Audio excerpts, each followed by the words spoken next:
बघा मला सांगा, गावातील व्यक्तीला एका पिढीद्वारे जर कास्ट सर्टिफिकेट द्या म्हणत असतील तर गावातील व्यक्ती म्हणजे कोण?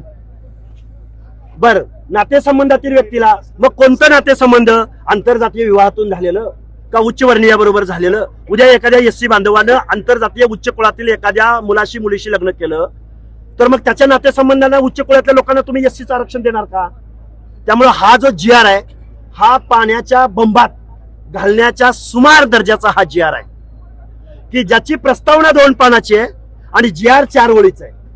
ज्या प्रस्तावनेमध्ये एका बाजूला उज्ज्वल अशी परंपरा इतिहास सांगितलाय आणि जी आर मध्ये मागासलेपणाचं आरक्षण मागितलंय.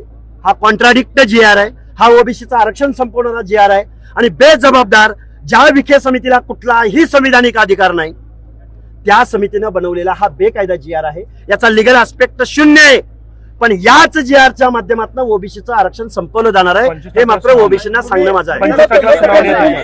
सुनावणीमध्ये सन्माननीय न्यायालय सामाजिक न्यायाच्या बाजूने उभं राहील.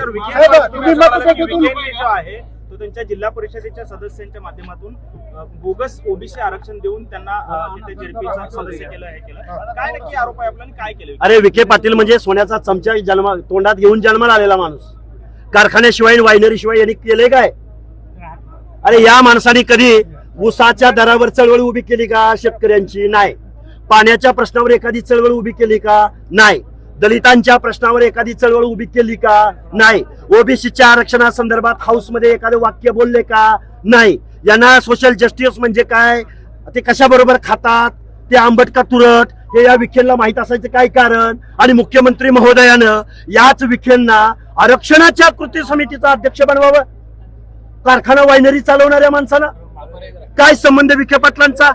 त्यामुळे हे बेकायदा, बेजबाबदार आणि ओबीसीचं आरक्षण संपवणारा हा कायदा आहे आणि हा आम्ही आज सार्वजनिकरित्या फाडून टाकलेला आहे.